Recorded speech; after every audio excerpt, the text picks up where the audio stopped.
नमस्कार. माझं नाव सुशील काशीनाथ वाळ. मी अष्टविनायक कला मंचचा विद्यार्थी. अष्टविनायक कला मंचतर्फे आयोजित केलेल्या एक पात्रे स्पर्धा 2025-26साठी मी माझं नाव नोंदवलं आहे आणि त्यासाठी मी माझी छोटीशी कला आपल्यासमोर सादर करत आहे. धन्यवाद. सूतपुत्र सूतपुत्र सूतपुत्र ऋषाली, हे बिरुद घेऊन जगणारा मी कर्ण विकर्णा होऊन श्रेष्ठ न्यायप्रिय, अर्जुनापेक्षाही श्रेष्ठ धनुर्धर. गांडीव गांडीव हे शस्त्र कुणाचं? माझंच ना, परंतु ते चोरलं कोणी? माझ्याच धाकट्या भावानं. तक्षणी मी नियत्ताई त्या भीमाच्या नळणीचा घोट घेऊ शकलो असतो, परंतु आडवी आली ती माझी आई साम्राज्ञी कुंती. मी म्हणालो तिला, माते, तुला 6 पुत्र ना, त्यातील 5 जिवंत राहतील, एकाचाच वध मी करणार.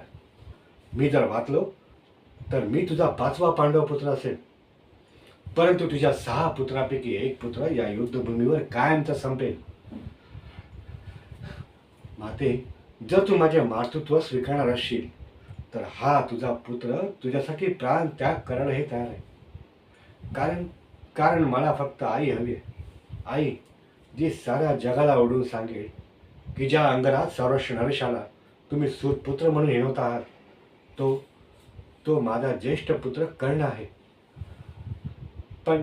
पण नाही तेवढा धरिष्ठ माझ्या आईच्या हृदयात, जिचा पहिला पाणा पहिला स्तन्य प्यायचा अधिकार माझा होता. तो मी कर्ण, एक अस्तन्य शावक आहे. आणि हेच दुःख आहे माझ्या आयुष्यात. बाकी या कर्णाच्या आयुष्यात कोणत्याही दुःखाला थारा नाही. ऋषाली, मी जर अर्जुनाचा शिरच्छेद केला नाही तर माता कुंतीचा 6वा पुत्र मी असेल. मी सूतपुत्र कर्ण, ज्याने पितामह भीष्मांनाही निहत्ता केलं होतं, असा हा तुझा पती, एक अनोळखी पांडव. कृष्ण हाच एकमेव शत्रू आहे माझा. तोच छळ कपट्याने मारू शकतो मला.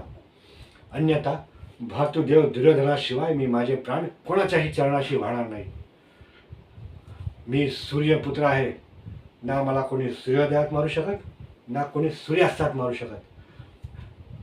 वृषाली, मला त्या कृष्णाचा वध करायचा आहे, परंतु तो चतुर राक्षस त्या अर्जुनाचा सारथ्य करतोय आणि युद्धशास्त्र सांगते की युद्ध सुरू असताना सारथ्यावर कधीही बाण चालू नये म्हणून. वृषाली, मला कळत नाहीये की मी काय करायला हवं. मला खरंच कळत नाहीये.